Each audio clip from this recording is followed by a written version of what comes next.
ভাগবতে বলা হয়েছে, জীব তাহার পূর্ব জন্মে নারীর প্রতি আসক্ত হওয়ার ফলে এই জন্মে স্ত্রীরূপ প্রাপ্ত হইয়াছে।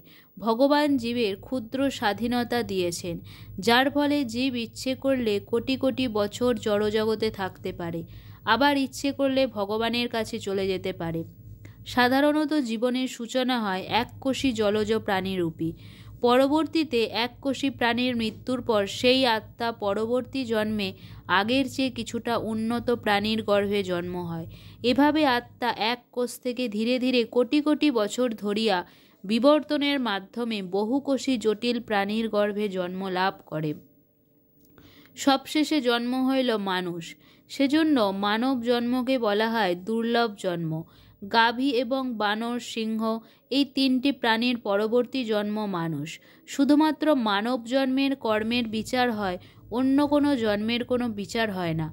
যেমন কুকুরের কর্মের জন্য কুকুরের কোনো বিচার হয় না। কুকুর জন্মটাই একটা শাস্তি স্বরূপ। ভগবান শ্রীকৃষ্ণ ভাগবতে বলেছেন, অজ্ঞানের দ্বারা আচ্ছাদিত হইয়া জীব কখনো পুরুষ, কখনো স্ত্রী, কখনো নপুংসক, কখনো মানুষ, কখনো দেবতা, কখনো পশু, কখনো পক্ষী ইত্যাদি হয়। এইভাবে সেই জড়জগতে ভ্রমণ করিতে থাকে। প্রকৃতির গুণের দ্বারা প্রভাবিত হইয়া তাহার কর্ম অনুসারে সে বিভিন্ন শরীর ধারণ করে। ভগবান শ্রীকৃষ্ণ গীতায় বলেছেন, আব্রক্ষ ভুবনা লোকা পুনরাবর্তী নো অর্জুন মাম উপেত্য তু কৌন্তেয় পুনর্জন্ম ন বিদ্যতে।